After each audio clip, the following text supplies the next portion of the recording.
and bring you back once we have done all our formalities.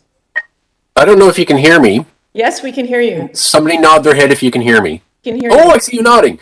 Well, that's great because I can't hear you at all.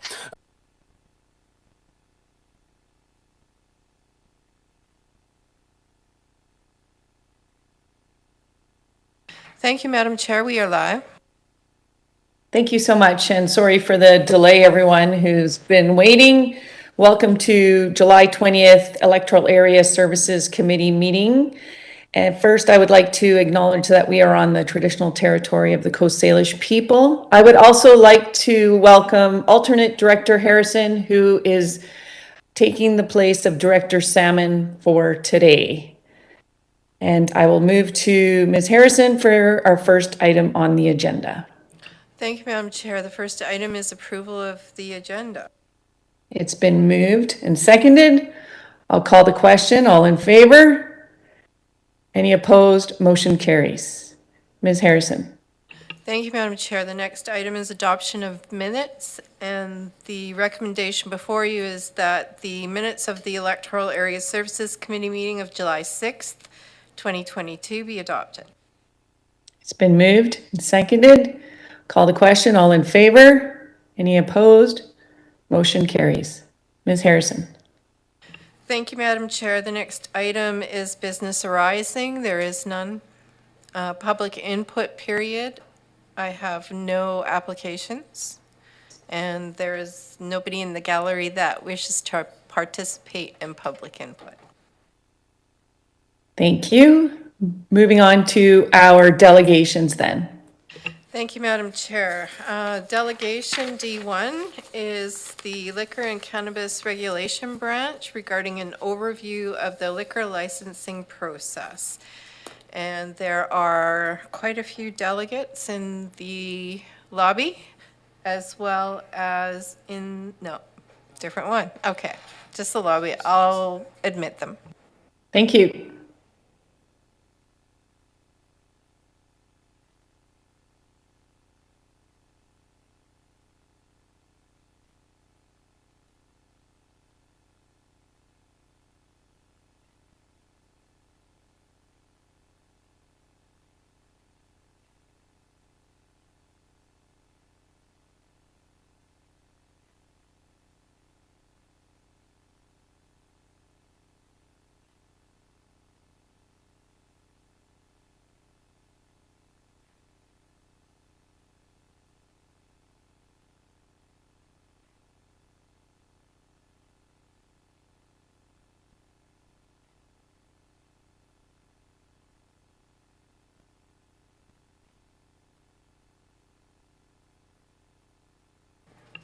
Thank you, Madam Chair. The delegate is not in the lobby. Perhaps staff could clarify if they're waiting.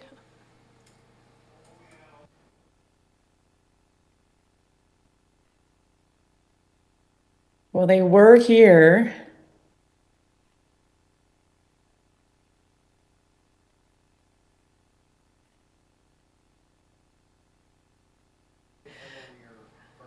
Thank you, Madam Chair. There's Terry and Emily who are in the lobby that are part of the delegate. I'm just admitting them. Thank you.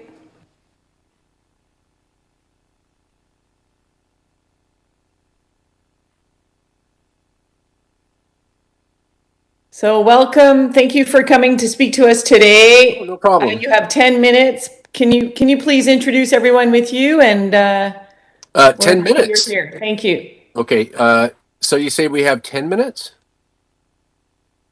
Yep. Well, we can move for more time if we need it, but generally we have 10 minutes for delegations. Yes, thank you. All right. So my name is Terry, and I'm the issues manager at the Liquor and Cannabis Regulation Branch. And I spent most of my career in communications, and recently was director of stakeholder engagement. So my approach, I'm doing this role now as I cruise to retirement, but my approach is with issues management is at the root of most issues is a communications problem.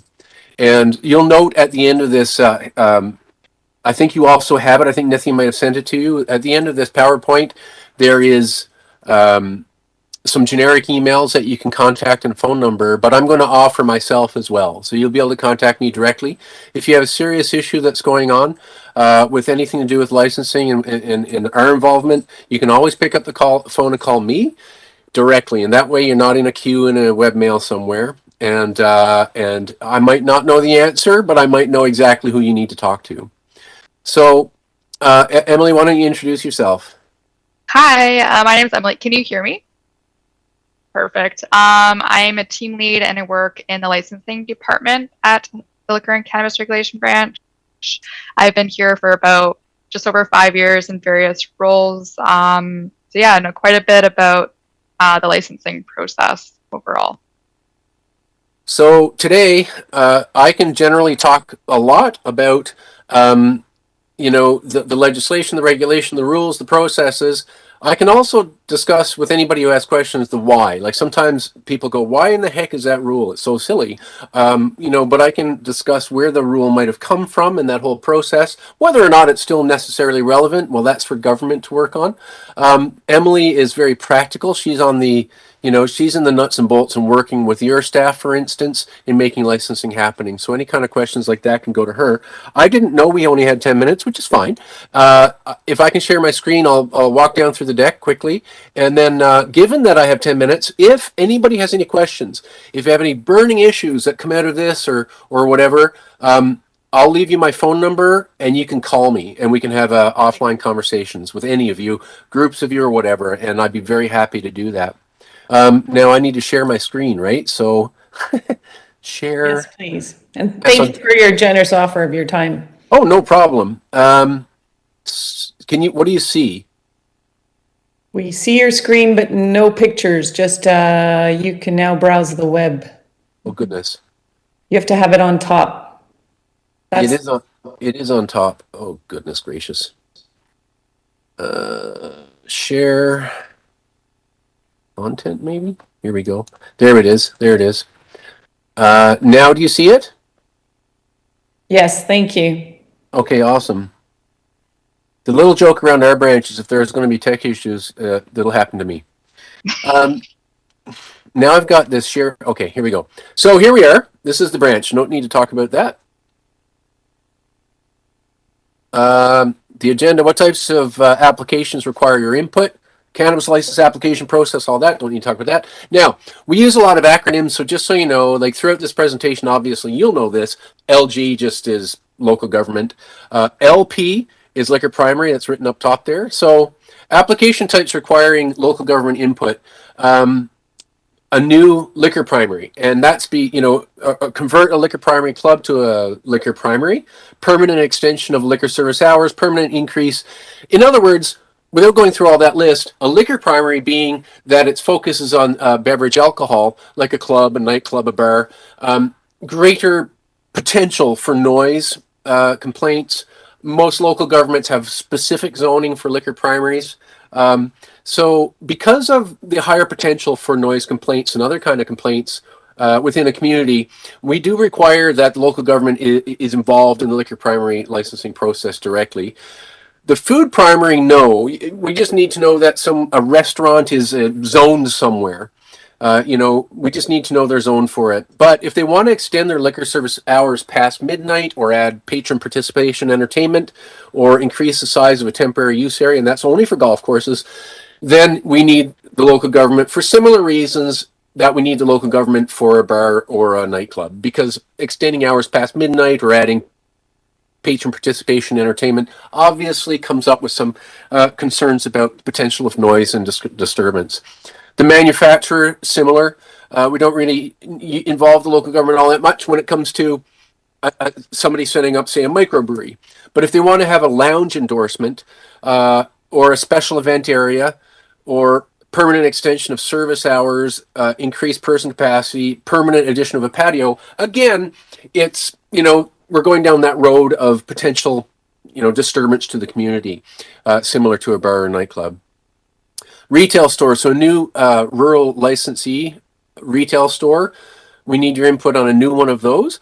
a new cannabis retail store, and an existing cannabis retail store relocation. Now, the relocations cause problems, and if you have run into that, or if you ever have a cannabis retail store wanting to relocate, and you're scratching your head, your eyebrows are furrowing, and you're saying, "Gee whiz, you know, this is a lot of work for what?"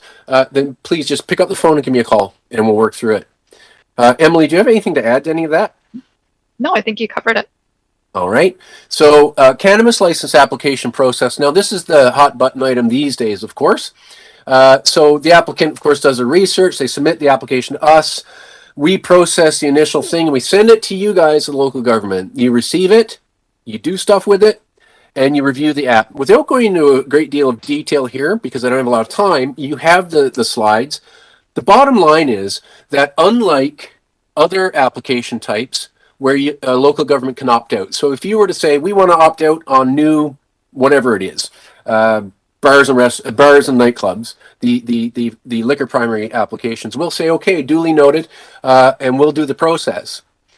Local governments cannot, by law, opt out of anything to do with licensed cannabis retail store. There's no way around that. And you must gather the views of nearby residents and provide that back to us in a somewhat prescribed way. Less prescribed, though, than on the liquor side, but you know, which I think fetters your discretion a little less. But nevertheless, you have to do it. Does anyone? Now, this is the big ticket item. Does anyone have any questions on this slide? If you do have any issues around cannabis licensing, give me a call. Okay. Emily, anything? Nope, I think it does follow like a bit of a different path than the regular liquor application process, which we'll be getting into next. Madam Chair, can I suggest that so that our invited guests don't have to rush through this, that we just extend the time now?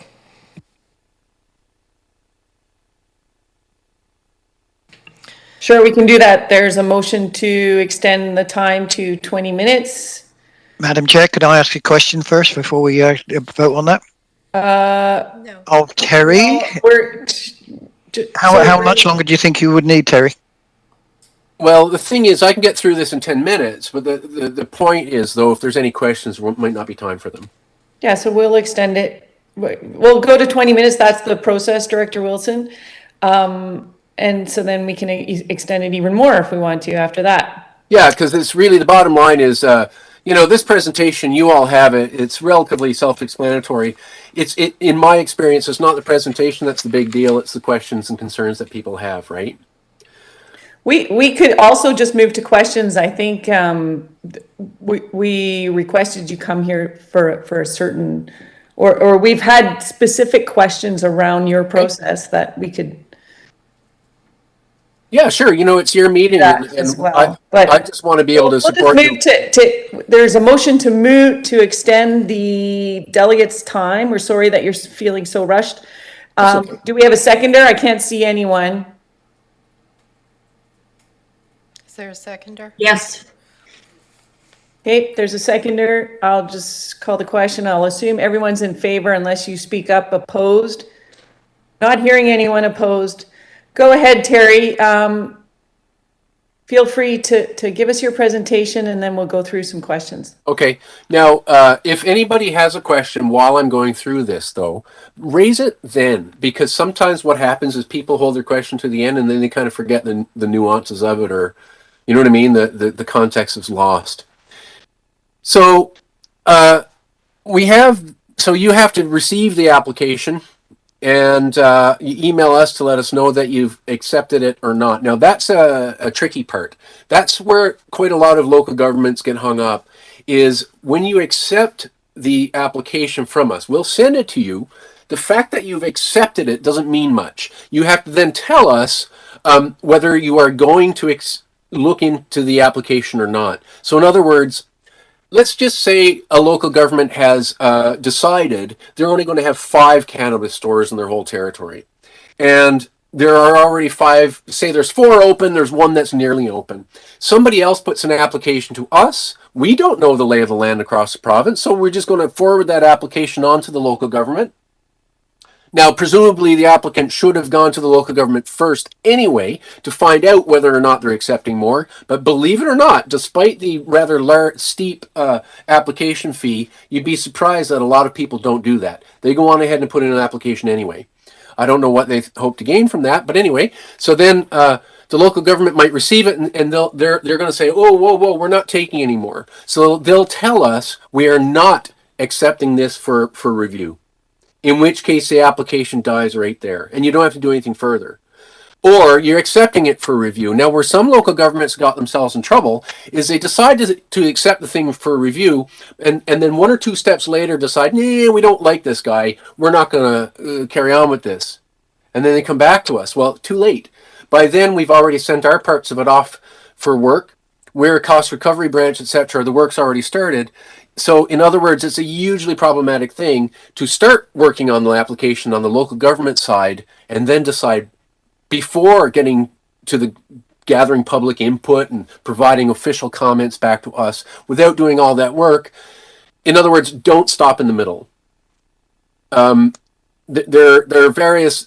I've seen local governments get in hot water for that, where the applicant has then, rightly so, feels that the local government's liable for some of their costs, and whatever they've incurred on this.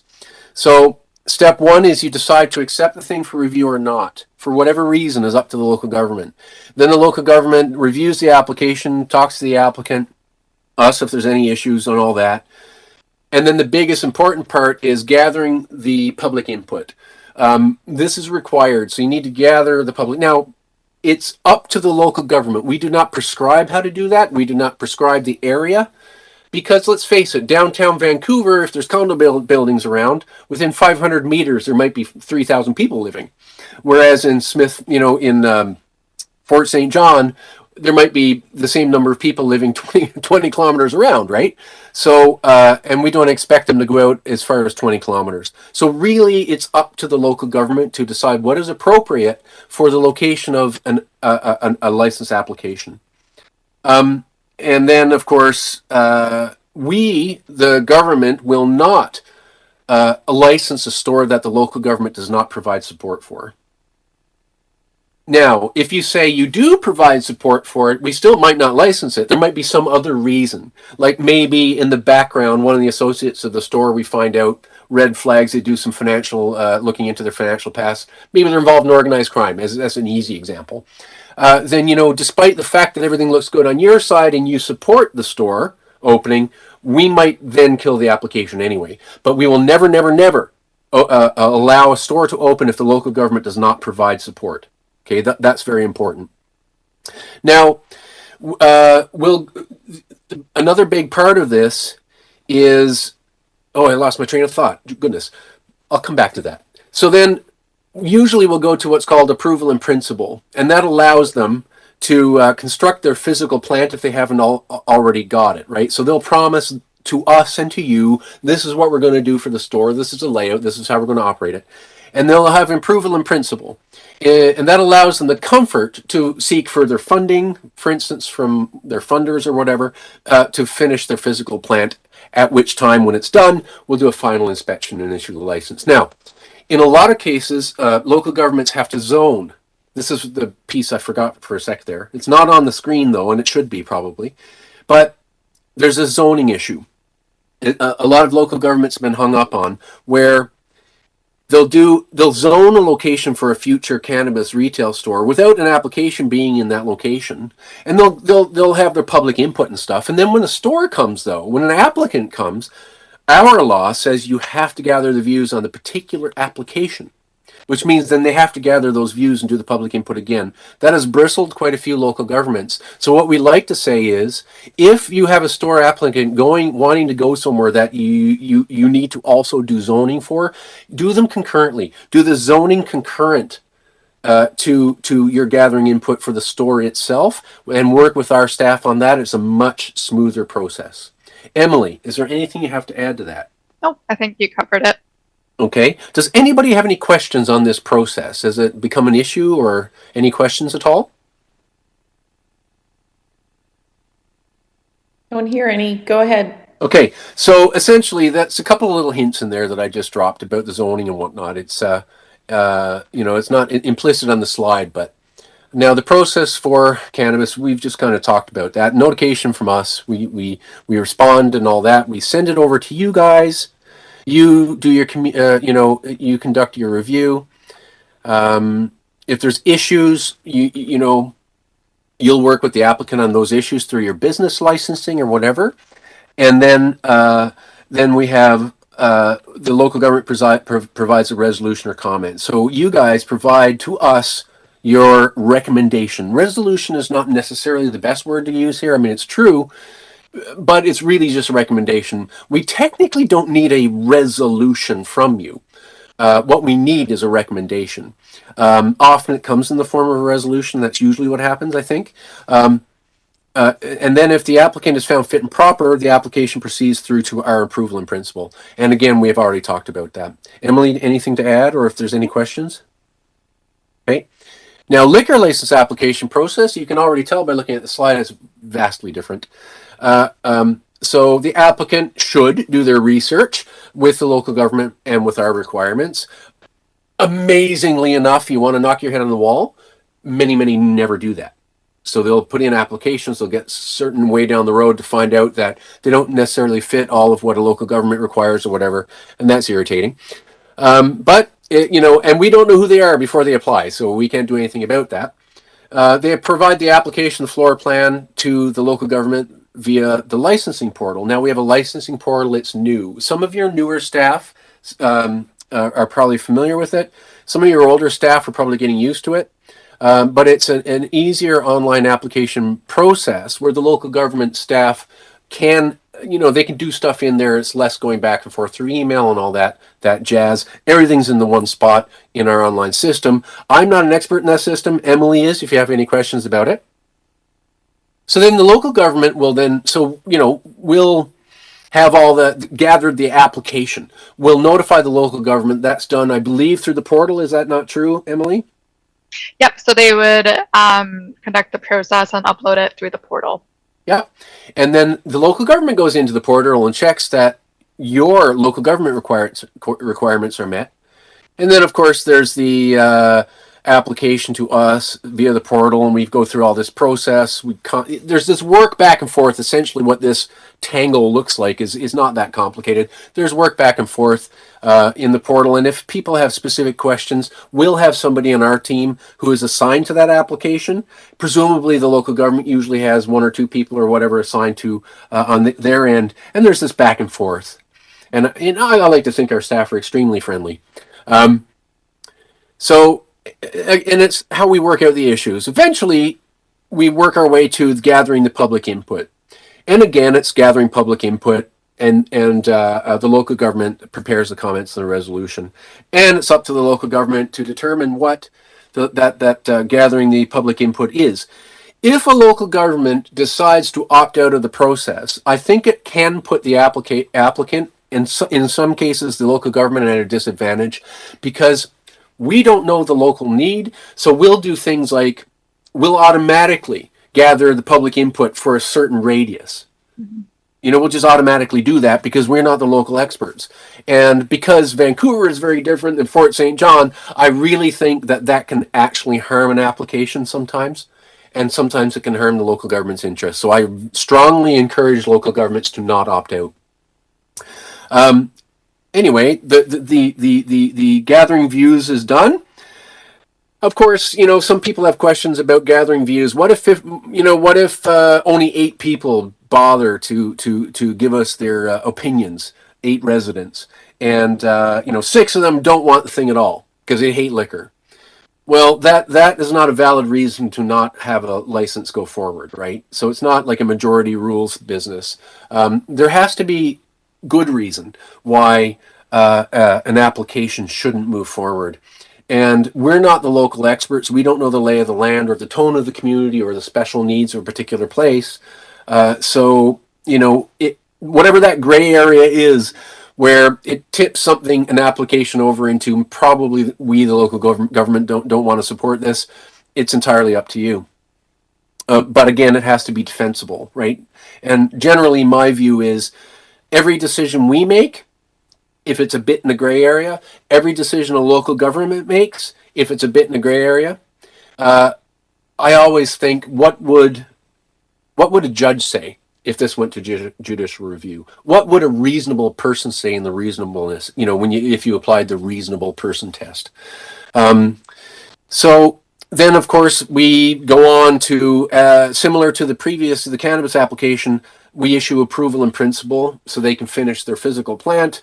We'll do a final inspection. If there's no issues, everything's tiddly-boo, and they go on ahead and get licensed. Emily, do you have anything to add to that? I may just add something minor. There are times when we find the resolution or recommendation may be incomplete from the local government. Often it's times that you are prescribed criteria that you need to tell the public when there's an application in process. So it does have to have the hours of the establishment, the address, the applicant, and the capacity on there. So sometimes that is missed, which would then just result in an incomplete that we would communicate to you. I just wanted to mention that. Right. So I think my default as a lifelong communications kind of person is before you do anything, it's no harm in just reaching out and talking to somebody at the branch, right? Mm-hmm. Sorry, I have to interrupt again. This is our policy for delegations, and just ask if the committee has a motion for 10 more minutes. It's been moved and seconded. I'll assume. I can't see everyone. Terry, and call the question. All in favor? I'm assuming motion's carried. Okay, go ahead, Terry. Do you have many more slides? It's just hard with this kind of no, there's only two more. Okay, then if you can take it down, so then we can see everyone, and we can. I think we have some specific questions for you. Oh, awesome. Do you want to ask the questions now, or we can't? It's just really hard to chair the meeting because I can't see anyone when your presentation is up. So if you could, I'll wrap it up. If you don't mind, then we can ask our questions. Thanks. So the opt-in process for liquor is the notification. The local government opts in. Then you do. I don't need to describe this. I think we already talked about it. The local government, this is just the nuts and bolts. The local government has 90 days to provide a resolution or comments. So this is for the liquor side. You have somebody's applied for a new bar. You're not going to opt out, so you have 90 days to provide the resolution or comments. And then the clock starts ticking. You have to go about doing your business. You post signage for up to 30 days. Anyway, it's all here. You'll have the slides. The opt-in piece, it's not usually a problem. Local governments are very good at understanding how to gather views and community input. So I'll just move to the next slide. It's the opt-out. Whoops. The local government opts out for complete review process. You have 30 days to opt out from the time an application is received to avoid impacting the applicant. In which case, we conduct the public input, and it's really basic. We post signage for 30 days. We receive the input. We might seek clarification from the local government to assess noise impacts, et cetera, et cetera. But honest to goodness, I strongly say do not opt out. Only because, with very good reason. Now you can, and there are times when it makes sense. Staffing shortages, all kinds of reasons we've heard that do make sense. But if at all possible, don't opt out. Trust me. Because we'll do your business for you, and it'd be kind of like you coming and doing our business for us in a certain sense, right? We don't know your community. So I'm much more engaged in the questions, so I'd rather carry on to the questions, if that's okay. I'm going to stop sharing, and then you'll see everybody, and I'm really looking forward to the discussion. Thank you. And if my memory serves me correct, I think it was your last point that you just talked about is why we asked for you to come here today. Yeah. So does anybody have a question for the presenters? We have Director Nicholson. Anyone else on the list? Nope, just Director Nicholson at the moment. Go ahead. Thank you. Thanks for your presentation. That was really helpful. So I guess for us, we often know our communities fairly well in general, Yep. but we don't have the resources to often do community, to reach out to the community unless we actually have to do that. So Right. opting out tends to be the way we go. But it does beg the question about what you do as far as community consultation. So my understanding from your presentation is you post signs. Does that mean you put a sign on a telephone pole, or what Well, does that what we mean? do is we'll post signs right at the site. Just at the site. So if you don't, Usually we keep it pretty small. I mean, we'll put post signs at the site. Sometimes we'll put notices in local newspaper. Emily, do you have anything to add to that? That's more along your lines. There is a certain size requirement for the sign in front of the establishment. It also has to be easily readable for people walking or driving by so that they're aware of it. And yes, there are times when we ask applicants to post newspaper ads as well, especially with new liquor primary licenses or lounge endorsements. It's the jobs that have a bigger impact. so I guess, is there a way that we can work with you to make sure that your consultation is appropriate to the area? I would think so. Yeah, that's a nice compromise for, and honestly, I get irritated with places like, densely populated local governments, like a normal local government. Not that you're not a normal local government. I don't, that came out wrong, but you know what I mean. Somewhere like a Langford or a Richmond, if they were to want to opt out, that to me, that's where you start running into problems. Now, in a regional district, of course, you've got a whole territory to deal with, and a lot of regional districts in the province have different villages here and there and that. So I get it.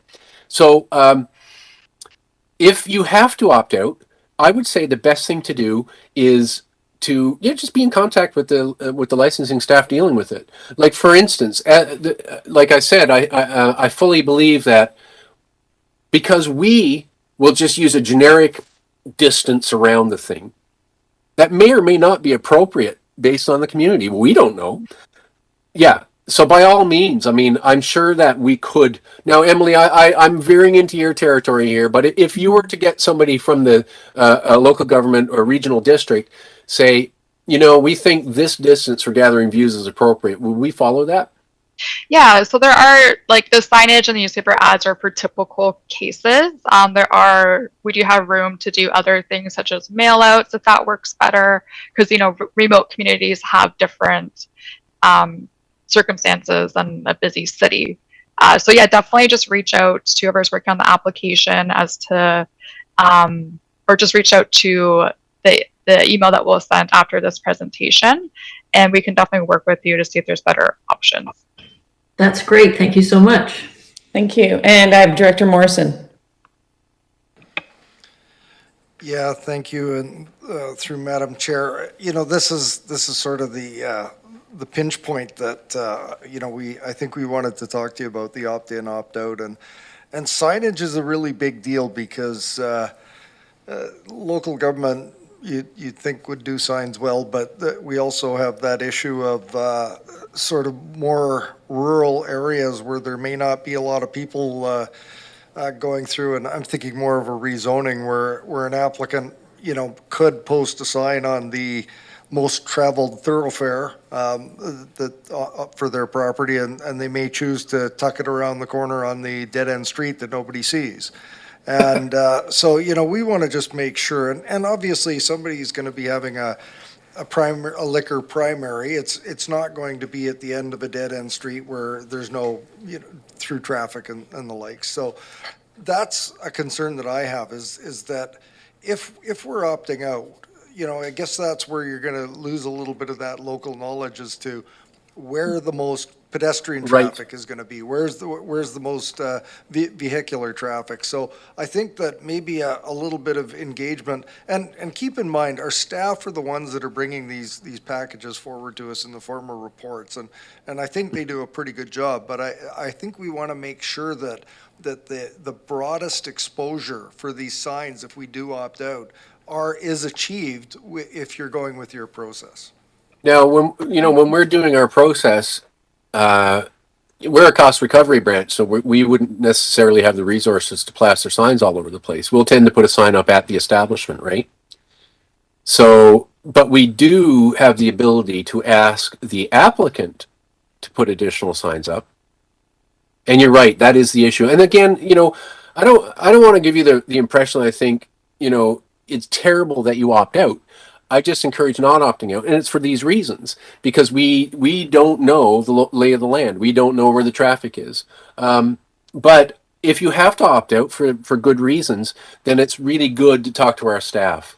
Like, I'm sure that if Emily her team was dealing with an application, and you were concerned that, well, they've got a sign up, the LCRB has a sign up at the establishment site itself, but that's not where people, but it's hidden around the corner, and everybody drives by, nobody's going to notice it. By all means, reach out and say so. I mean, we can ask the applicant to do certain things. So in other words, opting out, in your case, probably opting out with a caveat. Okay, you're going to opt out, but provide us some advice. Does that make sense, Emily? Is that workable? That's exactly it. Yeah. Okay. Yes, thank you for that. So I think that we had concerns to that Okay. point where we knew you were doing some community engagement, but we weren't sure what and how much. And if we can accentuate it, that's probably a good thing. Yeah, we're going to do fairly light stuff, right? So it's like, because we don't know the place. Yeah. Director Morrison. So I guess from a process perspective, I think what would help me to, feel more comfortable with this is, as I said, the staff receive the referral, the application, they process, they come to us with a recommendation as to, whether they recommend an opt-in or opt-out. And I would assume at that point that our staff would be engaged with your shop to ensure that we've had a little bit of discussion. But say that that discussion happens, is there the possibility for when these do come to committee that one of your staff is able to just attend on ones that our staff might recommend could be more contentious, could have not necessarily showing up and doing the whole full meal deal like you're doing today, but do you have the resources to attend on the odd high-profile one that we might be able to use a little bit of your expertise? Okay, so two things. One, I was looking at Emily's body language when you mentioned that we can assume whether or not staff reach out. Emily, what's your experience? I think so. We don't actually see the application, of course, until the applicant pays for it. So as long as you're reaching out to us, then we will definitely know then to have that communication. But we don't see it until it's actually paid for and the local government has decided to opt in or out. So we do just require that phone call or email. Like, we won't get notified by it from the system. Right. And there's times when an applicant will go to the local government and say, I want to apply for a business license, or they want to have a bar, we'll say. Sometimes, I'm not saying that's happened in your case, but it has happened where they've gone quite down the road at a local government with making sure zoning and putting in an application for a business license and stuff well before they even apply for the liquor license with us, right? So we might not even be aware of it until somewhat later. Now, in terms of whether or not staff would be available, the issue there is you have a lot of licensing staff who are different personalities, and not virtually, I would say probably better than half of them would not be comfortable talking at a committee. You know what I mean? It's outside their comfort zone. They're happy working with their team and doing their licensing piece. Not everybody's a natural communicator, so I'd be reluctant to sort of commit and let the word get around that we would do such a thing. Does that make sense? Yes, thank you. But there's people like me who I don't mind talking to anybody. If the Pope showed up, I'm like, hey. So I think if you have those concerns, Director, you can always send them my way. Yes, thank you. And our staff. And if you want somebody to come speak to it, I'll go talk to people like Emily and you know, and I'll talk to the leadership because, of course, you can imagine I can't commit to this because the leadership. I mean, I can commit to my time in talking to you. I can do that as part of my role, but I'm not sure how the leadership would feel about sending staff off to committees. Because partly it's the whole justice blind thing too. We are the regulator. We are completely we regulate, and there's a certain amount of reluctance in sending staff off to the workings of another jurisdiction. However, Thank you. Sorry, Terry. Our meeting started late today. So I have Director Martman. Thank you. And this actually might be a question more for Emily, but interested in either of you. So if we opt out, local government opts out, and so you gather public input, and then you interpret the public input. And in the interpretation, do you ever reach back to local government and saying, "Hey, we got this. I'm not sure how this really fits," or do you just do the best you can? You're curious how that plays out. Yeah, it does depend on the situation and what type of comments we do receive. There are times where we do reach back out to the local government to see if they have any comments on it, or clarification or anything like that. So it's not that it doesn't ever happen. It's not very common, though. A lot of the stuff we get is I've seen, not a lot, but occasionally you'll get somebody that's I for whatever reason am morally opposed to liquor. Well, that's not going to maybe change our mind, and that might not be something we'd bother you with, because you're going to get that anyway. There's always going to be somebody. Now, another issue too is, we'll get comments. We get a lot of comments about traffic. Well, this is going to increase traffic. That's not our jurisdiction, though, right? We license an establishment to sell and serve liquor and safely. That's the idea. In terms of parking, we'll get complaints. There's one now in Powell River where everybody's up in arms and they can't believe we're going to let these people get licensed because half the community complained to us about parking.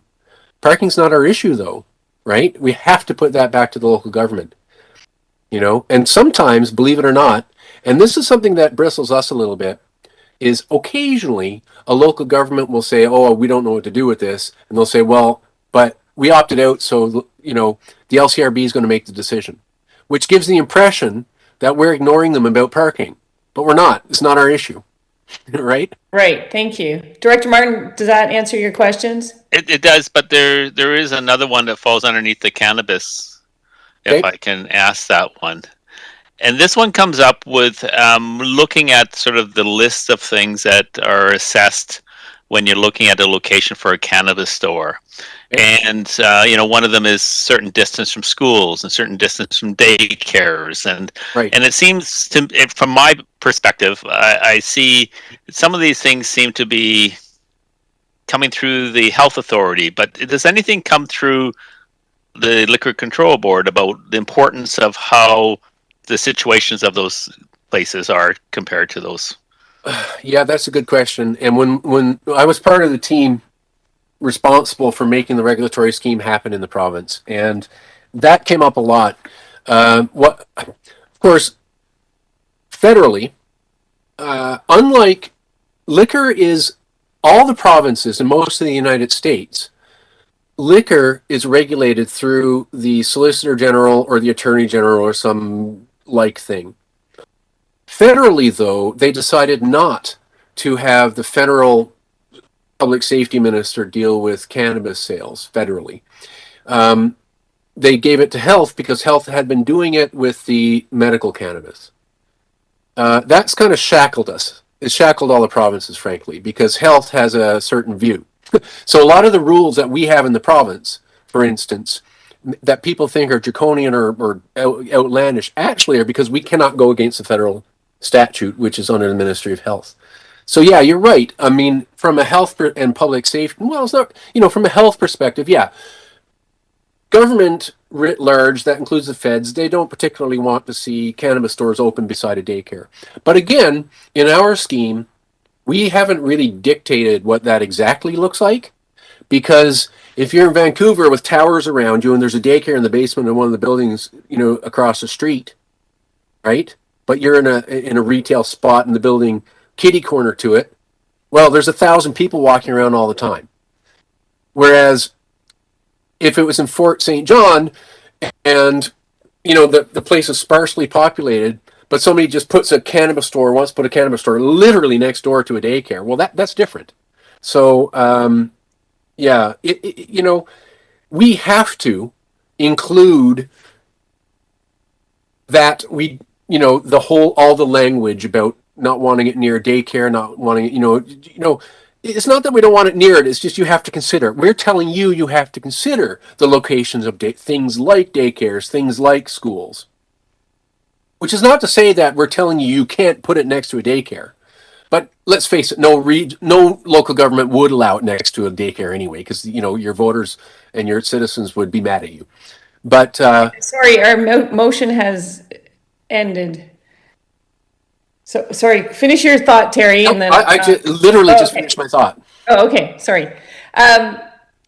Thank you so much. I think you offered your email and your number to us, so if there's any other directors that want to connect with Terry or Emily, thank you for coming today. Now, I have the email address of Michelle Pressman. Yeah, if you can give it to Michelle, she'll make sure we all get it. Yep. And I saw a virtual clap starting, so thank you for that. You've given us some clarity, and if we have more clarity, we'll ask staff to seek out some more answers Right. on Because our stuff on our end. the last question that I just talked about, schools and all that, that's the stuff, that's the nitty gritty that we tend to generate a lot of discussion. If any of you have any questions about things like that, the more gray area stuff, the jurisdictional stuff, like who's responsible for what, please reach out to me. I'd be more than happy to talk to you. Thank you so much. You're very welcome. Thank you. Thanks. Thank you. Have a good day. Thanks for You coming. too. Bye.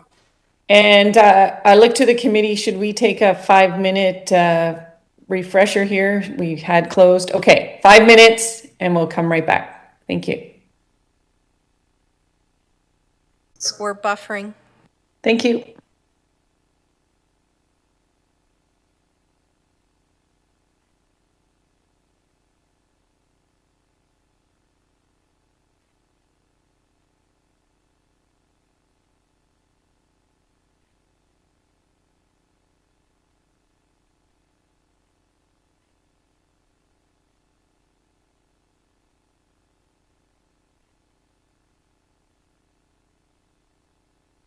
Go ahead. Welcome back, everyone. I turn to you, Ms. Harrison.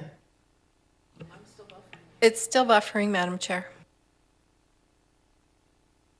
So that means it's not recording. Thank you, Madam Chair. We are live. Thank you so much. Welcome back, everyone. And I turn to you, Ms. Harrison, for the next item on the agenda. Thank you, Madam Chair. The next item is information. Item IN1 is the Electoral Area G, Saltaire Gulf Islands Parks Advisory Commission minutes of June 14th, 2022 for information. Thank you so much. That has been received. Next item, please. Thank you, Madam Chair. Next item is reports. Item R1 is a report from... Sorry, Director Smith, did you want, sorry, Ms. Harrison, but Director Smith, you want to I speak to the think last that item? there's a recommendation there. It's not for information. There's a recommendation that the minutes of the Electoral Area Service Committee meeting of July 6th, 2022 be adopted. I move that motion. Thank you. Is that common practice that we do it that way? Sorry. Point of clarification, Madam Chair. The Parks Advisory Commission minutes are adopted by the Commission and not by this committee. They are presented to this committee for information. Yes, thank you. So Director Smith, if you have a recommendation through it, do you have a recommendation? No. Okay. So moving on to the next item. Thank you, Madam Chair. The next item is reports. Item R1 is a report from the Inspection and Enforcement Division regarding application number SDC 2107 for 1268 Trans-Canada Highway. There are two applicants in the lobby, Bob Smyton and someone else was here as well. I'll just admit them. Thank you. And Mr. McDonald, will you be presenting the application, please? Thank you. Thank you, Madam Chair. We have no presentation for this report, but you do have the report in front of you. This application is located at 1268 Trans-Canada Highway. It's for 10,000 cubic meters, which is the smallest type C that we've ever had. Also, depositing has occurred already, and it was all prior to the adoption of Soil Bylaw 4380. Therefore, the application is subject to the requirements of Soil Bylaw number 4236. We have Mr. Symington, who is our consultant, here to answer any technical questions, as well as Mr. Warwick is here to answer any of our staff questions, as well as myself. So I'll hand it over if you have any questions. Thank you. And the applicant, is that you, Mrs. Budgeon? Sorry. Hi, I'm Julie Budgeon. I'm the environmental consultant, responding on behalf of the landowner. Thank you. And so I look to the committee. Do we have any questions for staff, our consultants, or the applicant's consultant? Alternate Director Harrison, go ahead. Well, I guess my concern is that in some of the comments made by the various studies, some of the comments weren't really stated strongly. So I guess I'm thinking of water, soil, and slope, and who is going to be monitoring those to ensure that those concerns are addressed. But in the case of water, for instance, they weren't sure whether it was going to spread to the other streams that are there, cause any contamination there. With respect to the slope, it was to be cut back, etc. So who's going to be monitoring to make sure all that occurs? Mr. McDonald, are you still there?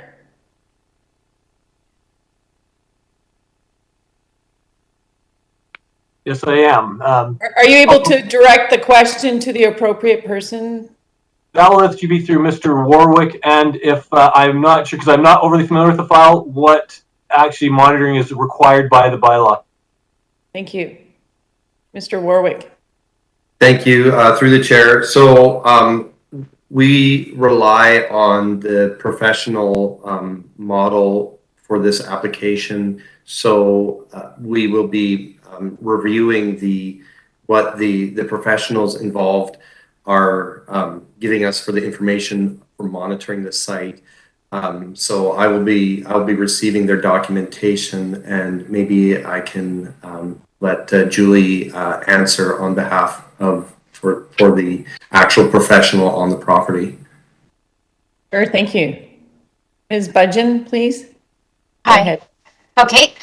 Yeah. So with regards to monitoring, our requirement that would be dictated by the Cbrd is follow up to make sure that everything that has been recommended in the report is executed. As you probably have seen, there were 3 different thorough assessments done. One was regarding looking for any contamination. It was found there was none. It went to the Ministry of Environment, had their review, and was approved due to that detailed sampling plan that we did with monitoring wells, drill holes, and basically a grid pattern over the entire deposited area. The second report that was done was a geotechnical report to provide information as to whether it was stable or not. So we had geotechnical engineers on site. They confirmed it is stable, and it is with an engineer's stamped report saying that it can be left in place safely. And then there's the follow-up in addition to that, which is the any contouring and reclamation. So it's not connected to any water courses. It's well away from any of those, more than 200 meters, as confirmed by our team on site, qualified environmental professionals. And we will be basically what the landowner is planning on doing is some recontouring, and then we'll be seeding it to help for surface erosion. And so our requirement with respect to monitoring on that will be to follow up, and then we will provide to Devin at the CBRD a follow-up monitoring report that work has been completed. Thank you. And Director Nicholson, anyone else after Director Nicholson? No, go ahead.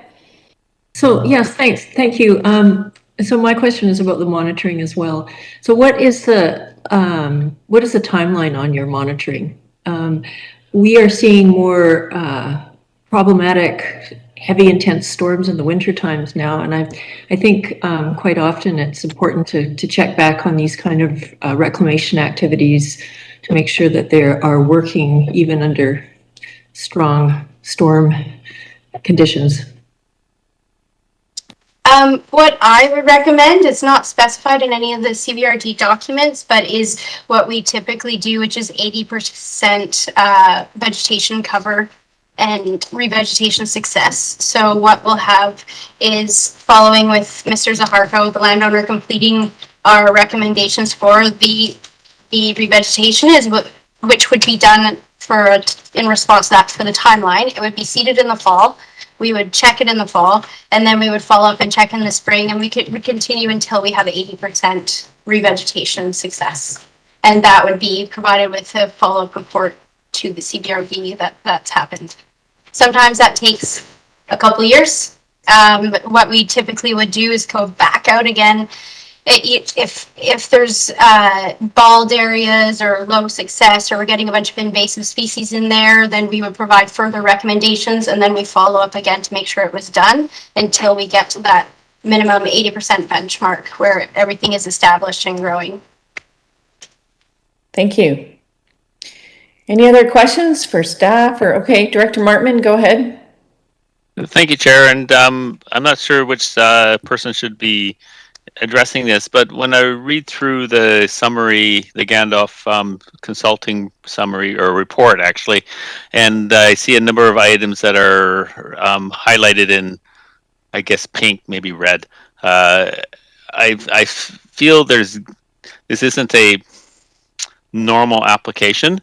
And so is there a way for this report to reflect that, or does it reflect it somewhere that I just didn't see it?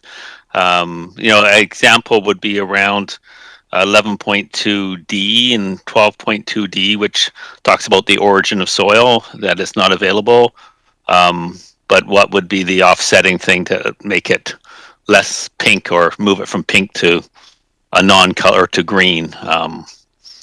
Because when I read through it, there's a few red items that pop up there.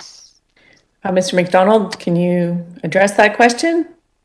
Through you, Madam Chair, I will start that now. I'll turn it over to Mr. Symington, but that's why I recognize that this application, because the soil was deposited prior to the application, it would make it very difficult for Mr. Symington to have signed off without recognizing some of that. And that's probably why he has showed some red and other colors there. But I will turn that over to Mr. Symington to see if he can elaborate further on that. Mr. Symington, go ahead. Great, thank you. Yeah, I did the review of the reports. It was not a normal application where the applicant had, made an application to the CBRD and then prepared a soil deposit plan. What happened here was the operator of the site actually run vac trucks. And these are, the large vac trucks you'll see around, used in excavation, sometimes cleanup materials. And it was this material that was placed back on the site without any kind of permit. And that accumulated to amount of about 10,000 cubic meters. I think the CBRD got involved then and came in, and I think it was Devin attended the site, Mr. Warwick, and decided that further action needed to be taken. The ministry was then involved in this, Ministry of the Environment. They went in and issued a pollution abatement order, a pollution prevention order against the site because of those deposited soils. And so work was done. It consisted of drilling of a number of the areas, collecting soil samples, which were then evaluated by the ministry against the contaminated sites criteria. It was found there wasn't an issue with the soils. However, there still are ongoing concerns with the long-term stability of the soils as I read the RISIC geotechnical report, where they're recommending that the soils must be resloped, regraded, and some other measures added in. So as far as the red list items that are on my list, I mean, part of those are with the application. So it's no existing or proposed access or soil deposit site shown on any of the plans. Well, that's because the soil was already deposited. This is under site survey. The other ones are, looking at the site profiles. The contaminated sites regulation requires that, the Cbrd bylaw required that site profiles be submitted for review to say where all the soils came from. Because this soil came from a variety of locations, it wasn't really possible to do that. So we restricted our review to just what was really the environmental protection, so the closure of the site. So basically, right now, the way I see it is the ministry has signed off to say that there aren't any environmental hazards. There was a basic groundwater level 1 sort of study done that was contained in part of the reports, which did answer most of the questions. It's a low to moderate risk aquifer. It is a deep bedrock aquifer. And there isn't perceived to be any implications given that the soils don't show any contamination, that the groundwater will be impacted. And the major concern that I see at the end of it is that to me, the soils are not stable according to the RISIC report, who's the geotechnical consultant, the way they're placed. And so that additional work will have to be done. As far as any ongoing monitoring, there really aren't any requirements under the bylaw for that. It really revolves around the Corvidae report, which I believe Julie prepared. And that is the one where they're going to check for noxious weeds and species and replant the area once I think the slope has been regraded and confirmed by a geotechnical consultant. Thank you. Ms. Budgeon, I think you have something to add to that. Yeah, thanks, Bob, for that. I just want to back up to our monitoring. There will also be the recontouring of the slope. So I was focused on the reclamation with the re-veg going on. There is going to be the recontouring as per the RISIC report, and then the follow-up geotechnical as Bob specified, as Bob mentioned there. Thank you. Director Martman. As follow-up, if I may, and thank you. I really appreciate taking the time to walk me through this. It's gone on for a number of years, so getting up to speed helps. The question I think I have, I hope it's an appropriate question, is I'm struggling with the timelines on, when do you deal with slope stability? What kind of timelines would you sort of want to see in place for having that completed? I think that would be for Ms. Budgeon. I think she explained that, no? Timelines? Do you have more to add to that? Yeah, I mean, fortunately, the landowner has equipment on site. He's been waiting for approval. He's ready to go anytime. So right now is the best time for recontouring because it's dry, and ideally before we get the rain starting, depending on what happens today. But then the revegetation would be in the fall, following recontouring. Thank you. Do we have a motion on the floor? Is that Director Morrison? Move the recommendation in the report. Okay, it's been moved and seconded by alternate Director Harrison. I'll call the question. All in favor? Any opposed? Motion carries. Thank you for waiting, Ms. Budgeon, Mr. Simonton. See you later. Bye for now. Thank you. And Ms. Harrison, next item, please. Thank you, Madam Chair. The next item is item R2, which is a report from the Water Management Division regarding Lambert Estate sewer and water inclusion at 1205 Sutherland Road. There is a 3-part recommendation before you. Would you like me to read it? No, thank you. The director of the area has put up their hand. Go ahead, Director Yanni DiNardo. Thank you, Madam Chair. I beg the indulgence of the committee. I have spoken to staff. I have quite a few. I have a list of questions. And I just wanted to go through them so that I am clear with this recommendation. So one of them, and I see that Mr. Dennison is on, and I have spoken to him, but we have in the past had a moratorium on Lamborn, on the water services. And it is the quality of the water in Lamborn. Of course, it is above the provincial standards for manganese. And there is still testing that's being done. And we're still not positive, clear on the quantity either. Am I correct, Mr. Dennison? Madam Chair? Yep. So that's true, although, so what we have is we had a hydrogeological study a number of years ago, about 12 years ago, I think, that indicated that the total capacity of the wells we have for Lambert, when taken together, is quite substantial, quite in excess of what our current demand is. There would be some reconfiguration needed of our current arrangement. We use either one well or two other wells, but we don't use all three. The hydrogeologist indicated that there would be some reduction in each of the wells, but the collective supply between them, the three of them, would be quite a lot more than our current demand. So the and in the past we had a moratorium for a bit because there was the use of, there was a complexity to do with the way the arrangement was on the use of the wells and the treatment system for a while there. That's been resolved by the use of a sequestering agent. But anyway, so the potential for supply out of the wells appears to be quite substantial. That's something we do need to look further into and would probably want to do an update on that assessment from some years ago. But it does look to be comfortable as far as how things can be managed. So that Go was, ahead. thank you, Madam Chair. Can I follow up? I just have quite a Yes, few. Thank go you. ahead. Thank you. Which brings me to, we have a lot of wells. Are we receiving a well with this application? And do we have an inventory on all of the wells that we have there? Madam Chair, we have 3 production wells that we make use of now. There is a well being provided with this property, but we don't have an immediate need for it. It wouldn't appear. It might be something we would have for future use. In the area, we've looked quite a bit because, as Director Leonardo Donato has mentioned, there's manganese problems and iron problems with the water quality, and we've looked quite a bit in and around the area to look for better water.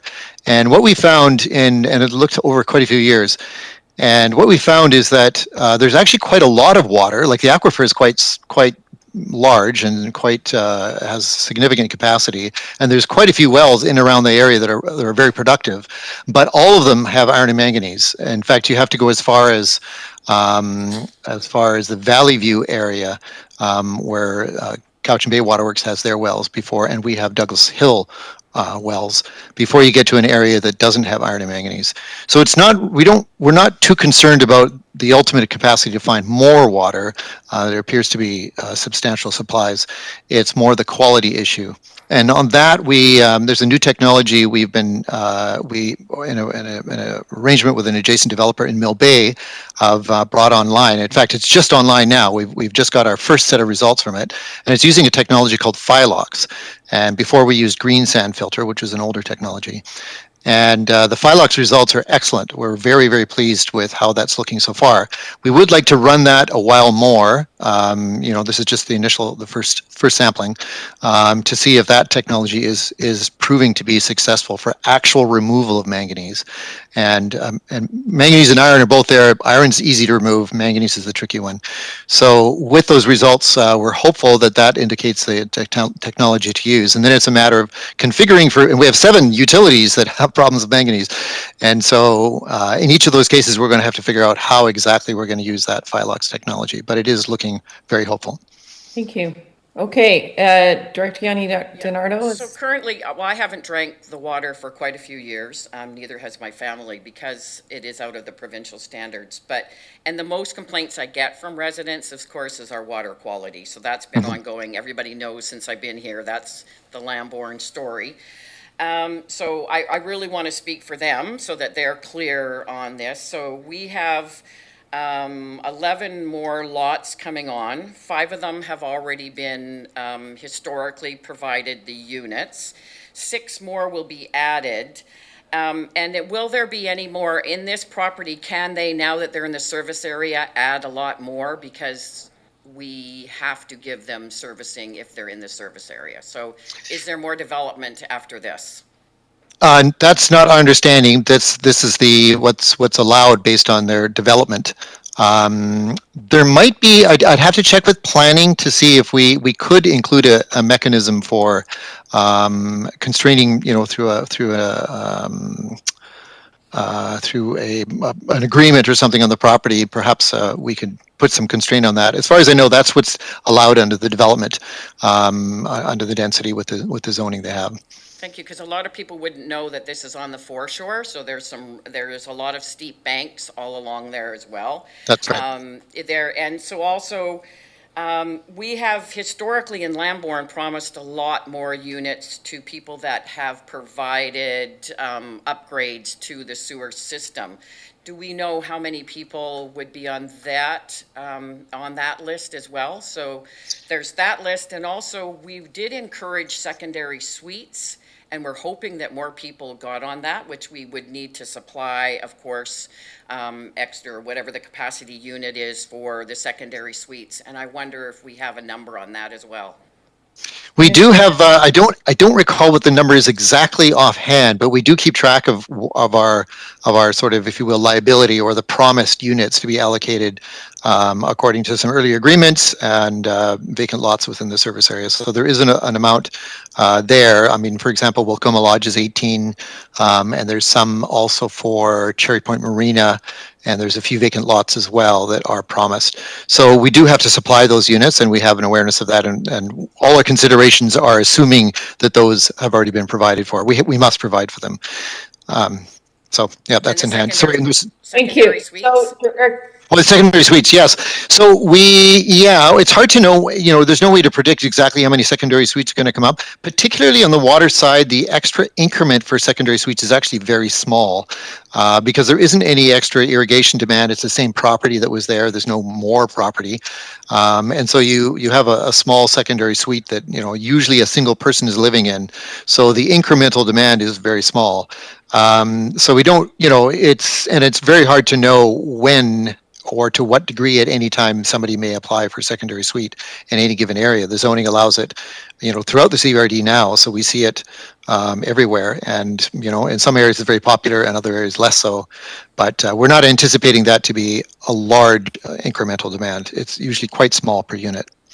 I believe there's a lot of... Yes. Are you moving the recommendation, or are we moving? Not yet. Okay. I just had a few more questions. Madam Chair, could you put me on the list, please? I'm not sure if you can see my hand waving. I have you on the list. Good, thank you. Well, I'll go to Director Wilson. I'll come back to you. Director Wilson. Yeah, thank you, Madam Chair. Mr. Dennison, you mentioned just now that there's no shortage of water there, which is great. Can you tell me, please, which aquifer that might be? Is that 197 or one of the associated aquifers? Madam Chairman, I don't know that answer because I have an awareness of the numbers of the aquifers in other areas where they're short, where we don't seem to have a problem. I don't memorize those nomenclatures, so I don't know which one exactly is in the area. But it's this is when I talk about what we did is we've gone around looking at well testing reports and whatnot all around, and we've had various properties that have come forward and offered to provide water to the system, hoping for to join the service area and get subdivision or whatever. And in each case, we look at it and they have lots and lots of water, but the quality is no improvement. Good stuff. So we haven't supported those. Yeah. Good stuff. Thank you, I have a question. I'm going to insert myself here. Mr. Dennison, by the questions from the director of the area, would it be beneficial to have some communication to the Lambert community so that they are aware of what's going on with their system, or have we done that? We have in the past, Madam Chair, but that's something that, to be honest, in the last couple of years with staff shortages, with COVID and whatnot, we haven't kept up on as nearly as much as we ought to. And so I would suggest to the oncoming leadership now, they try to make that a priority as long as they have as soon as they have the capacity. I think in all our service areas, it would be something that would be a really good idea to give them updates and let them know what the status of their systems are. Okay, thank you. Go ahead, Director Nicholson. Director Yanni DiNardo, go ahead. Thank you. Yeah, I think that the Lamborn estates and the people that are on the system haven't been updated in a few years. And in the past, yes, we have had many meetings. And I worry about, like our Cowichan Bay, we've encouraged secondary suites. We want attainable housing. We want affordable housing. And yet there are no units that's separate Cowichan Bay sewer than Lamborn. But I worry that we should have the capacity and have all of that organized before we keep adding on to all these other developments. So that is my worry, as well as, of course, the quality of the water is very critical. So is there a way, Mr. Dennison, that we could actually add that once they're in the service area, is there some kind of something we can put on this development that 11 is their maximum? Madam Chair, it's a good question. I don't actually know precisely. I'd have to check with planning to see. I mean, there might be a mechanism to do that. I'm not sure exactly what it is, but I'd have to check in with the colleagues in planning and see what their recommendations would be. Because I would like to add that to this resolution at this time. So if there is somebody that can do that, or if there's somebody that can help us with that, to add to this recommendation, or I would refer this back until we could have clarification. Well, Director Yanni DiNardo, we could move this recommendation today, and then you have a week to work with staff and add any more recommendations to the motion. You could do that by next week, so that we're not holding it up. How about that? I would really like to clarify if that's a possibility before. Sure. But perhaps explaining your issue, that maybe there's a different solution, but do we have a general manager from planning that could answer this question? Ms. Charoff. Thank you. Through you, Madam Chair.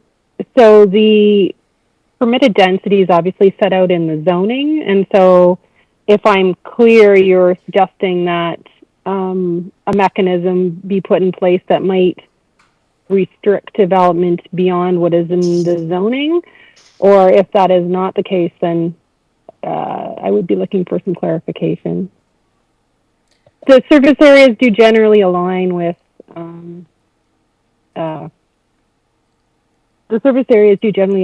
village or rural village containment boundaries that were established back when the OCP was done. So that's the other component. But I'd be looking to you if there was any other clarification that you were looking for, Director Yanni DiNardo.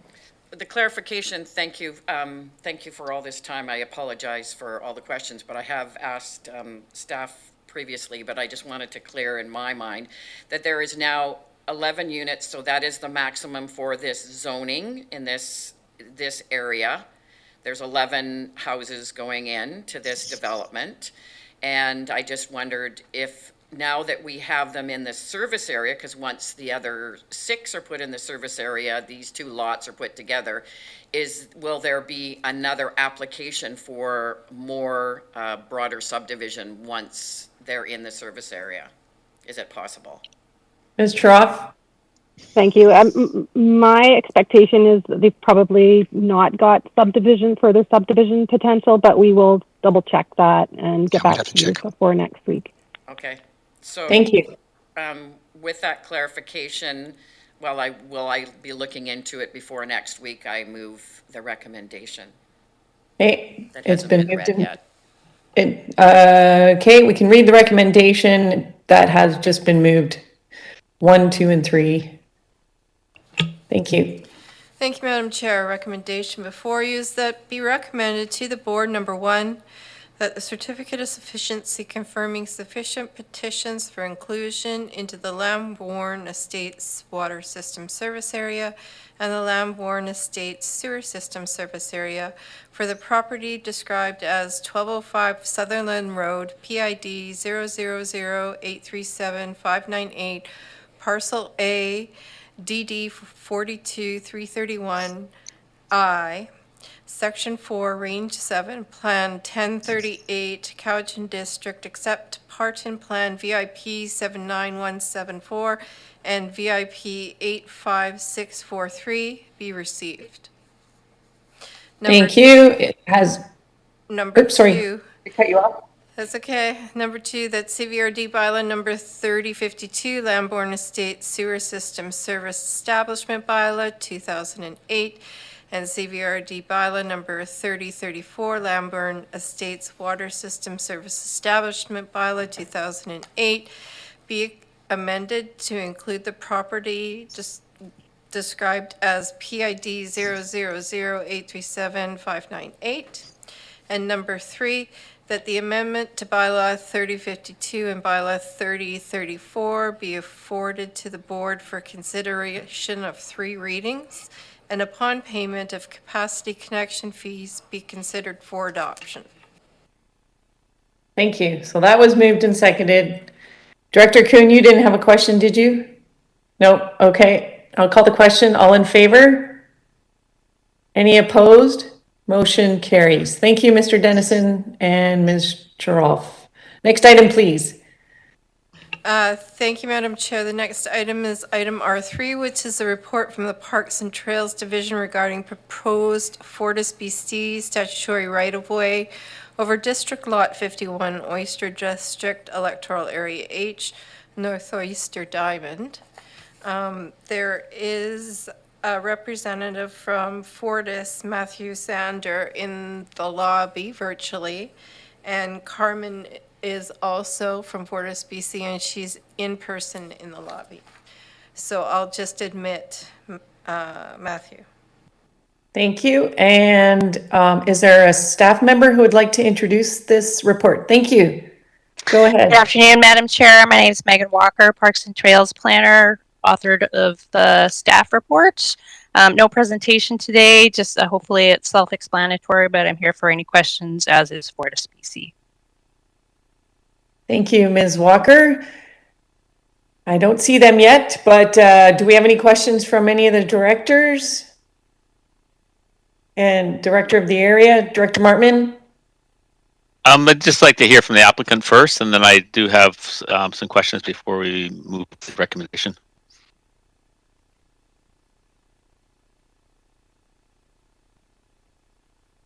Good afternoon. Sorry, I've been having some technical challenges. My name is Matt Sander. I'm with Fortis BC, the project manager. Thank you for having me. Welcome, Mr. Sander. Are you able to turn your camera on? Yes, sorry, currently struggling. Okay, well, go ahead. It should be loading. Do you have anything you can, or Director Martman, you're looking for an introduction of the application?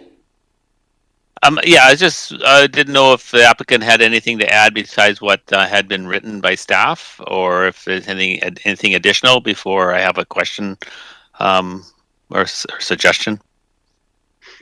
No problem. Anything to add, Mr. Sanders? Yeah, so the project is to supply gas to a new development located on Oyster Stolo Road, in behind the Tim Hortons and the Microtel, for a developer-led project. There are a few alignments that are not practical and are quite cost prohibitive, and so we've entered into negotiations for statutory right-of-ways with several private landowners, and including the landowner of DL51, Heart Lake Development Corporation, and with the restrictive covenant that Cbrd holds over that property. It's a 4-inch polyethylene distribution pressure main, and it will extend the service area and down the Christie Road and pick up any of the homeowners along that area that wish to request natural gas service as well. So it's an overall extension of the Fortis BC existing distribution pressure system in the area. Thank you. Director Martman, your questions? Sure, thanks. I'm unfamiliar with where it ends right now on Christie Road. How much further down Christie are you going to be going, sort of distance-wise? From the existing system, we'll be going approximately 1.5 kilometers. It ends around where you come off the highway, and I apologize, I don't know the name of the road, but there's a T there, so about 1.5 kilometers straight down Christie Road. Okay, so there'll be a number of residences that might want to take advantage of that. Thank you. The other question I have is partly a comment as well, but I believe this is in a request from the First Nations, Sunamus First Nations. That they're the developer, and that's where the gas line will be going through to. Correct. Yeah, okay, yeah, and I think I guess this is where I would speak in terms of wanting to be in favor of trying to make this work for the First Nations and being a good neighbor, local government good neighbor. The only thing that part of this this area that they're going through is potentially going to be park.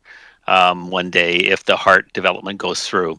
And I would like to see if there's a possibility of Fortis providing a site visit with both the Cbrd parks and also with the local area parks advisory commission, as looking towards the future of if you have to put a landing in to do some work, or that might be a picnic area one day, or if you are going to create an avenue that you have to keep clear of debris, that maybe that would be a future trail. Is that something like that would be possible? Mr. Sander? Yeah, thank you. So in our consultation with the Parks Department for this alignment, we were quite open to that possibility, and we have expressed that we have no objections whether they would like to place a trail over top of our statutory right-of-way. We have no objections to that. The encumbrances that you're not allowed on the right-of-ways are rather strict in that you can't build structures, but walking trails are absolutely acceptable, and our operations group has already made that comment that they would support that if that time comes. So there's no hesitation in that regard. The overall width of the right-of-way request is under 10 feet wide.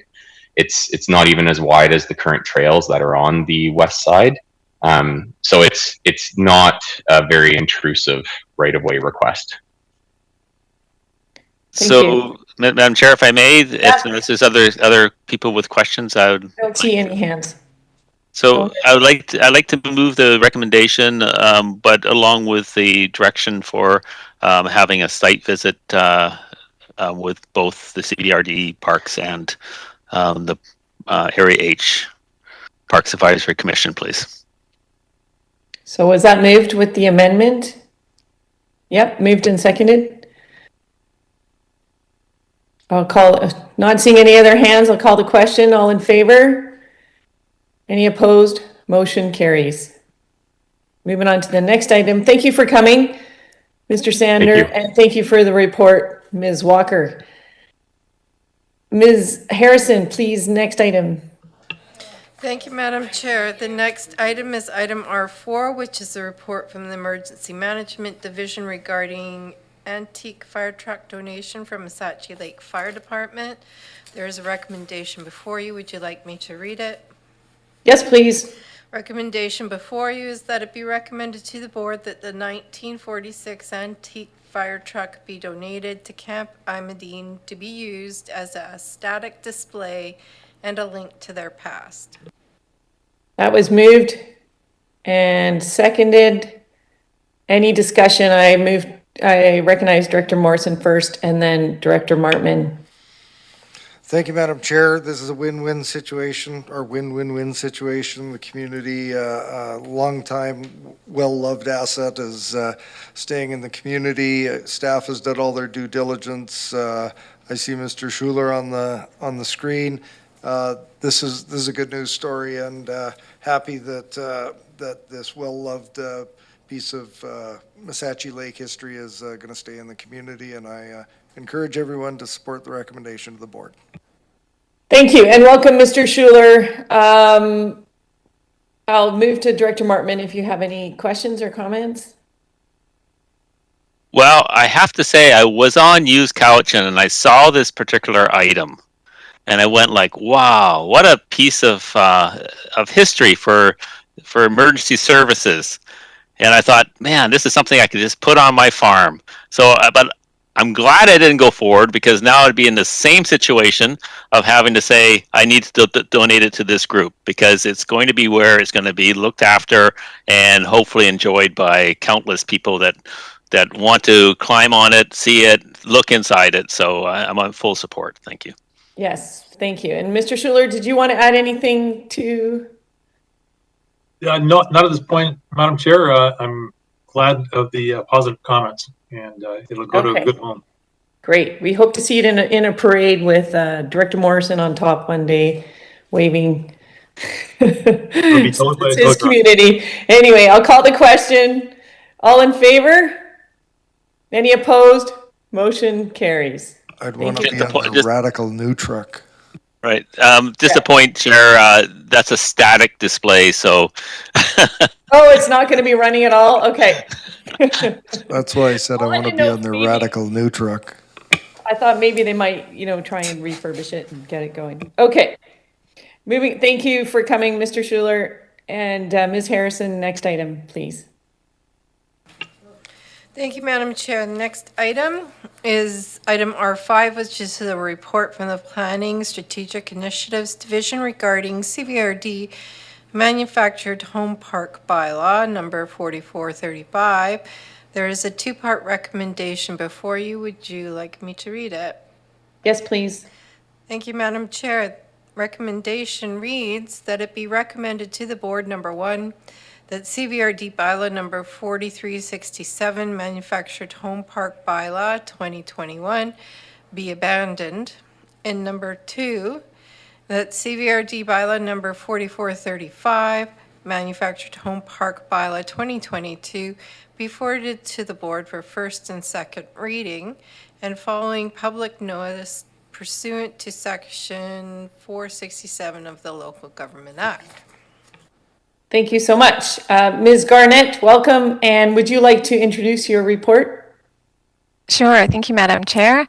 I don't have a presentation, but I can just simply explain that the Manufactured Home Park Bylaw 4367 was given first and second reading by the board in February. However, there have been changes to the Local Government Act in the order that must be followed. So in this case, public notice must precede first and second reading. And this is due to recent changes in the Local Government Act. So the process we are recommending to follow, and this has been informed by alleged services, is to abandon Bylaw 4367 so we can proceed anew with a new bylaw number, but it is the same bylaw content that was previously considered by the committee. Thank you so much. Not seeing any hands, I will call the question. All in favor? Any opposed? Motion carries. Thank you, Ms. Garnett. Ms. Harrison, next item, please. Thank you, Madam Chair. The next item is item R6, which is a report from the Parks and Trails Division regarding revitalization plan for Saltaire Centennial Park and Electoral Area G, Saltaire Gulf Islands. And there is a two-part recommendation. Would you like me to read it? Yes, please. Thank you, Madam Chair. Recommendation before you is that it be recommended to the board, number one, that the Saltaire Centennial Park Revitalization Plan be adopted, and number two, that a public information meeting be organized to provide an overview of the Saltaire Centennial Park Revitalization Plan. Thank you. That's been moved by Director Smith, second by, was that a second? Okay, Director Yanni DiNardo. Director Smith, was there a question there too? No, okay, and welcome Ms. Soroka, and I recognize Director Morrison. I was hoping to get in before the resolution was read. So having done some revitalization in my community and not knowing all of the extent, but I think we've seen this before. So I'm just a little, well, I have to ask a question about the order of this. I gather all of the public input has been sought, the plan has been developed, and it's before us today for adoption, for approval. So I guess my question is around the number 2. Is the intent of the number 2 to say, okay, we've heard your input, we've adopted the plan, it's a done deal, and is this simply to just go to the community and to say, okay, this is now the plan and this is what we're doing? Because if it's adopted, it seems a little superfluous to go to the community and say, okay, this is now what we're doing. Can't that be achieved through poster boards and notifications and that sort of thing, as opposed to having our staff go out and engage in a public information meeting?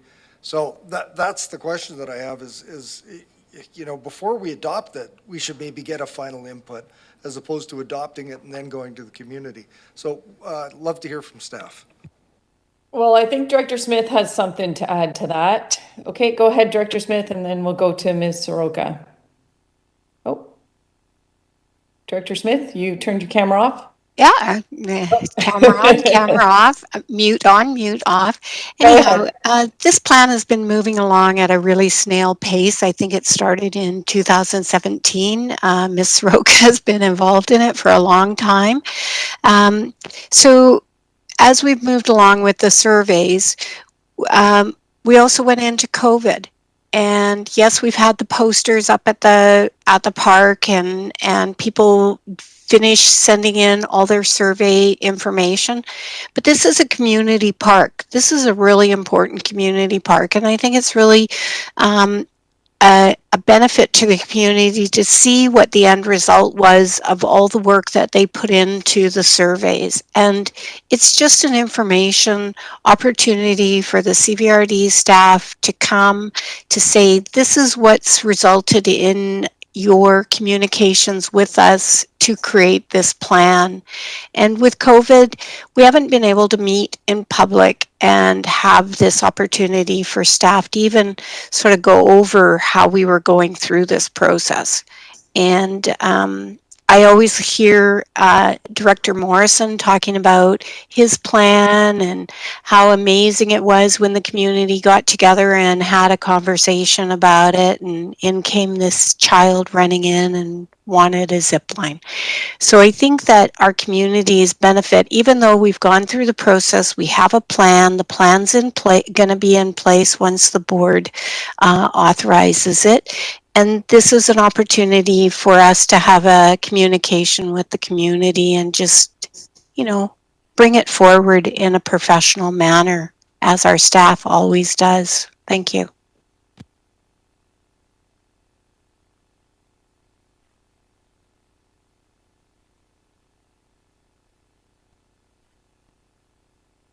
Oh, I'm sorry, I turned my, sorry. I just agreed that, yeah, it's good to have that conversation so that you have a good idea on where to allocate funds, because it can't all happen all at once. So Ms. Soroka, do you have anything you want to share with us? Thank you, Madam Chair. I actually don't have a presentation or anything. It's very self-explanatory, but I don't really have anything more to add. It did previously go to the board, and we are bringing it back, and it also went to the Parks Commission, and they recommended for it to be adopted, and then have a community input probably later on in the fall. So thank you. Yes. Director Morrison. Thank you, Madam Chair. And that's sort of where I was going with this. Number one, the resources for staff to be able to go and do a community meeting such as this. And I think there's a pretty important event that's going on in the fall. That is this going to be in any way, shape, or form, you know, deemed to be, you know, getting into the silly season, the election season, and what would be the wisdom of you know, a process like that, especially once the election campaign has started. I saw Director Farquhar come up. I mean, Mr. Farquhar, please go ahead. Thank you, Madam Chair. This public meeting to inform the community about the adoption of the plan would not be taking place until after the election. We're currently focused on work priorities in this year's budget, which will take us right through to the fall. So this will be post-election. Thank you so much. Seeing no other hands, I will call the question. All in favor? Any opposed? Motion carries. Ms. Harrison, our next item. Thank you, Madam Chair. The next item is item R7, which is a report from Parks and Trails Division regarding license of occupation renewal for Elliott's Beach Park and Michael Lake Trail in Electoral Area H, North Oyster Diamond. There is a two-part recommendation before you. Would you like me to read it? Yes, please. Thank you, Madam Chair. The recommendation before you is that it be recommended to the board, number one, that the license of occupation agreement with the Ministry of Transportation and Infrastructure beginning September 1st, 2022 for Elliott's Beach Park, license number 100800 in Electoral Area H, North Oyster Diamond, be approved for renewal for up to 10 years. And number two, that the license of occupation agreement with the Ministry of Transportation and Infrastructure beginning September 1st, 2022 for Michael Lake Trail, license number 100801 in Electoral Area H, North Oyster Diamond, be approved for renewal for up to 10 years. Thank you. And has been moved by the director of the area, yes, and seconded. Thank you. Seeing any questions, comments, or anything? Seeing none. Thank you for popping up again, Ms. Soroka. I will call the question. All those in favor? Any opposed? Motion carries. Ms. Harrison, please. Thank you, Madam Chair.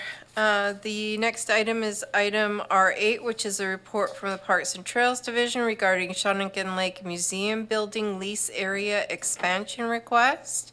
And there is a recommendation before you. Would you like me to read it? Yes, please. Recommendation before you is that it be recommended to the board that the building lease agreement with the Shawnigan Lake Historical Society for their operation of the Shawnigan Lake Museum in Elsie Miles Park be amended to increase the building lease area to accommodate expansion of the existing building by approximately 3,900 square feet. Thank you. And I saw Mr. Farquhar enter. Go ahead if you want to add anything. Thank you, Madam Chair. Not much to add beyond what's in the staff report, other than it's an exciting point for the society to be where they're at after I think a very positive campaign and grant writing on their part to raise the funds necessary to proceed with expansion of the museum, which they've had in the heart of the community since the 1980s in the old fire hall building, which we acquired when we acquired Elsie Miles Park from the school board back in 2014. So unless there's any questions from the committee, Madam Chair, the report and the recommendation are before you. I guess I would have just a question of around the planning and the design of Elsie Miles. I know a lot of that has been discussed many times, and there's a bit of there's almost multiple plans out there, so I'm not sure that there's anything that's been agreed upon. And then now the museum will be going in. What will the future of Elsie Miles hold? Will we be prepared to continue with some of that work, or what can we expect for the rest of the park? Well, Madam Chair, through the board, the Elsie Miles concept was approved back in, I believe it was 2018, and that included expansion of the museum, addition of a new playground, looking at sort of the open area associated with the wonderful shelter that was built there with community support and fundraising. So we're also having the annex, working with the Shawnigan Lake Community Center in terms of future plans for that building as well. So the elements of the plan, I think, are coming on stream as the different elements receive funding that allow things to advance. So Certainly, the museum has been very successful with their fundraising efforts to get to the point where they are now. I know that with respect to further work in the park area, that will certainly be dependent upon future year budgets and priorities for parks in Shawnigan Lake overall. But we will continue to keep focused on that park based on the overall concept plan that was endorsed. So there's no more design work that needs to be done? For the overall park, no, but specific elements such as replacement of the existing playground, which currently sits between the annex and the main community center, that's on schedule for replacement around 2026, 2027. And the intentions at that point in time will be to relocate the playground to the area between the museum and the annex, so into the open field area. There's also an opportunity for looking at naturescape play as well. So while the overall plan identifies the elements, certainly there will be detailed planning as each of those elements come on stream. Okay, thank you. Seeing Director Morrison? Don't believe the recommendation's been moved yet. So moved. It hasn't? Okay, it's moved. Thank you. And seconded. Thank you, Mr. Farquhar. I'll call the question. All in favor? Any opposed? Motion carries. Thank you so much. And Ms. Harrison. Thank you, Madam Chair. The next item is unfinished business. There is none. New business. There is none. Question period. I have no virtual applicants and there are no applicants in the gallery. So the next item would be adjournment. A motion to adjourn. It's been moved and seconded. Call the question. All in favor? Any opposed? Motion carries. Thank you, Ms. Harrison. Thank you, Madam Chair. Thank you, Madam Chair. Thank you. Bye.